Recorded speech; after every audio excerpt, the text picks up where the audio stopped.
Hello, this is session 14 for Intro to Language Linguistics and Literacy, or in other words, your language development class, CIED 3262. This is the class session for December 6th. Since I'm going to be at a conference, we're doing this online version instead.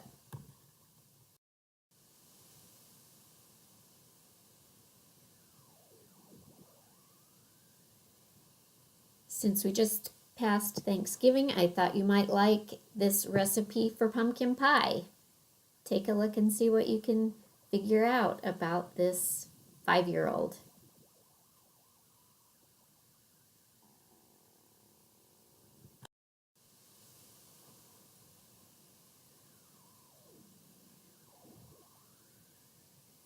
Or maybe you'd like to use this recipe instead. It tells you a little more. So, as you can tell, you're going to need an egg, pumpkin, water, salt, I'm not quite sure what that one is, and some butter. And I'm not sure what's at that instructions at the bottom either, but hopefully you've got some experience making pumpkin pie and you can figure out Kyle's recipe here. So we can see that there's a big difference between the previous slide and this one in terms of what this child knows about graphophonic relationships, what he understands about reading and writing. And that's what we're going to be talking about today, is how looking at students' developmental spelling gives us cues about how to support their reading and writing instruction.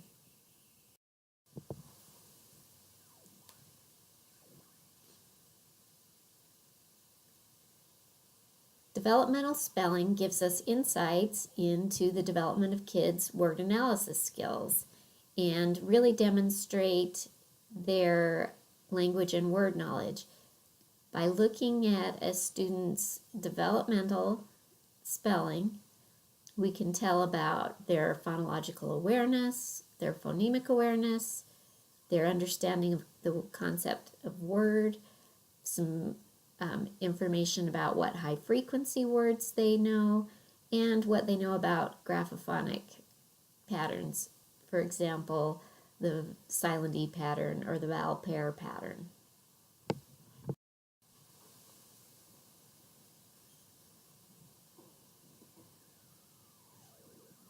So the spelling that I'm talking about here when I say developmental spelling is children's uncorrected writing. Writing that they have done on their own, not writing that's copied or corrected by someone. We have to look at children's own original, independent attempts at writing, and then when we look at their spelling patterns, it tells us about what they know. And as students learn more about reading and writing, about graphophonic patterns, about other word analysis skills, about high frequency words, we see them progressing toward more standard spelling forms. So the way they're spelling really demonstrates to us what students know and what they're ready to learn. Developmental spelling is also sometimes called invented spelling, constructed spelling, or phonetic spelling. And so those are terms you might hear. Invented spelling is especially popular, but it kind of gives the connotation that they just made this all up for themselves, when actually they are using standard graphophonic patterns from the English language to construct their spelling. I prefer the term constructed spellings, and I think when I talk about the stages and phases kids go through, then I talk about those developmental stages. Phonetic spelling is not completely accurate because we also see in that progression their integration of high frequency words that are not spelled phonetically.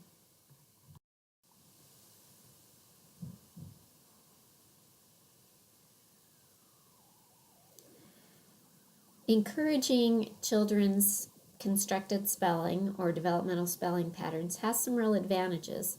First of all, it encourages them to attempt meaningful writing.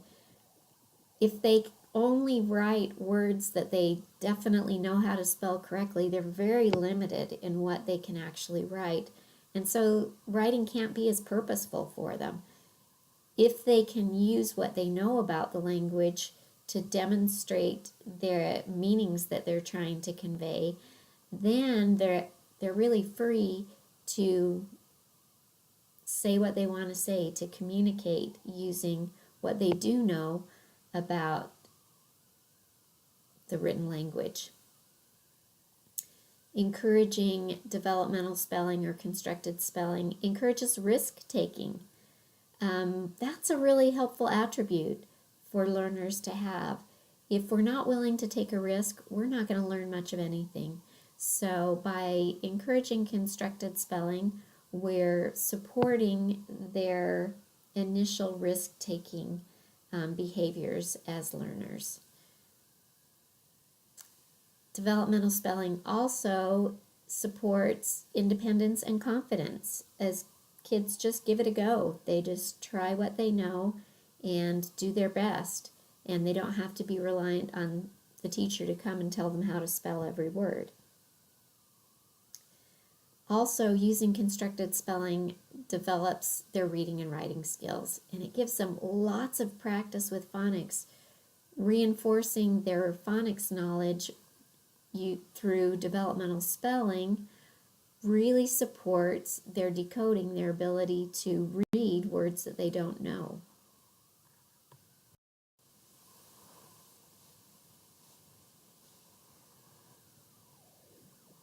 So let's talk about those phases of developmental spelling that are described in the Lewin-Kinsler text, chapter 10.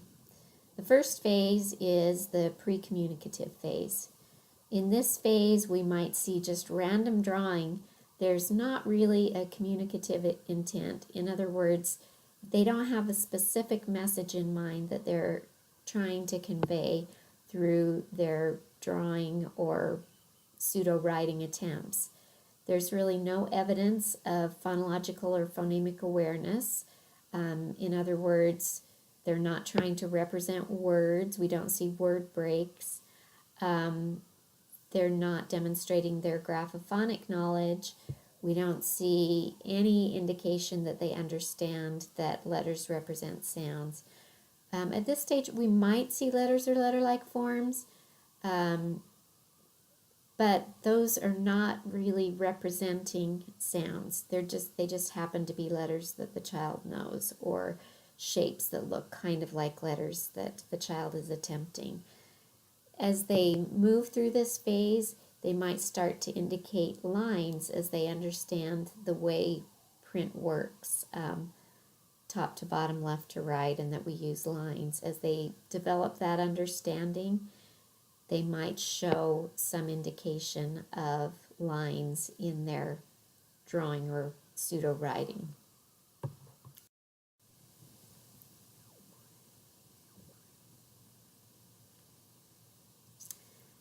So, for example, this child is in the pre-communicative phase and demonstrating that they understand that idea of lines, probably the top to bottom and left to right progression, maybe not.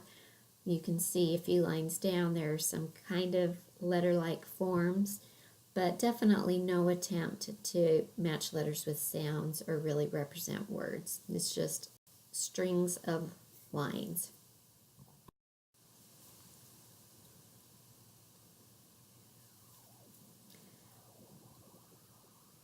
Here's another example where there are lines evident but no graphophonic knowledge at all.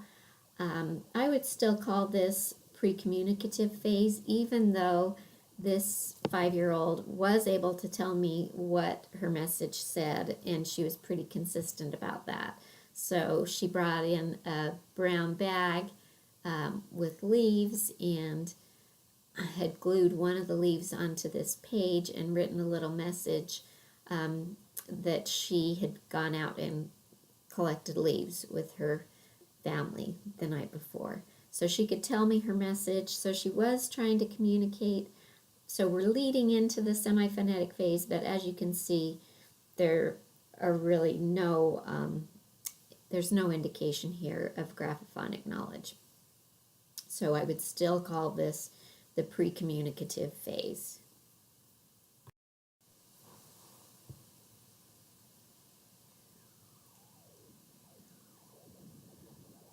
So the next phase is the semi-phonetic phase. Children who are in the semi-phonetic phase have some systematic meaning. In other words, they know that print communicates a message and that message would be consistent. So in the previous example, the girl was leaning into this phase. She understood about the meaning making that is portrayed in writing.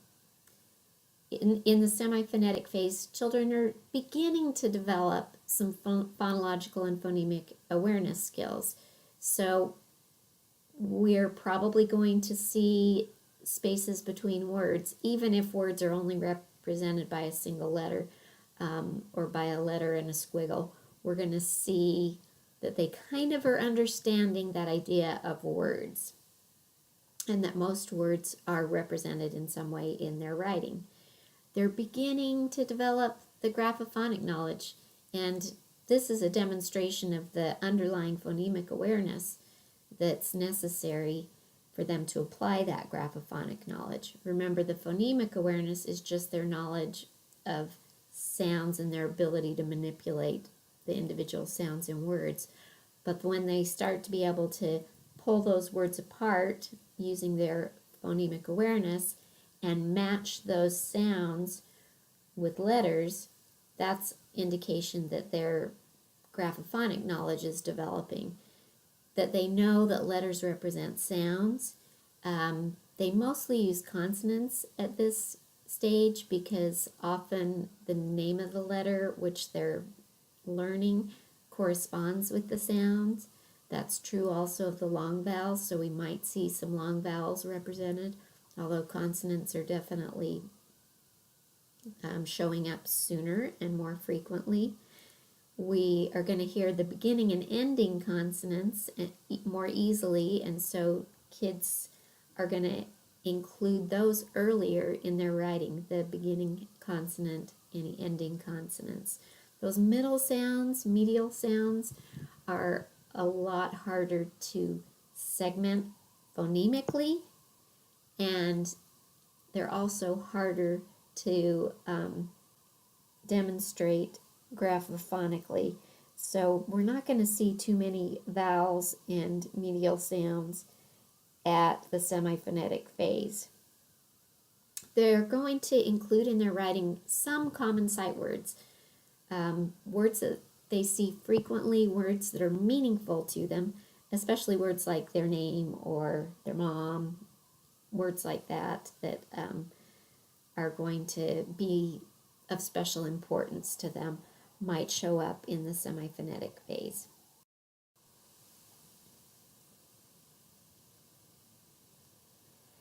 So this child is in the semi-phonetic phase.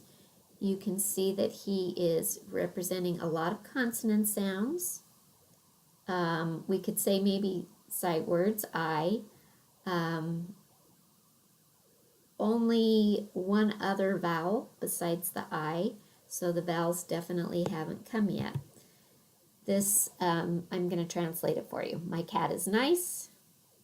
Turtles are slow. I am nice. I like my cat. So you can see that often the first sound in a word is the only one that's represented by this child who is in the semi-phonetic stage. If you want to pause the video and match the systematic spelling, the common spelling, to what the child has, and see if you can figure out what they do know, that'd be a good opportunity to reinforce your understanding of the semi-phonetic phase. So you can pause for just a second here.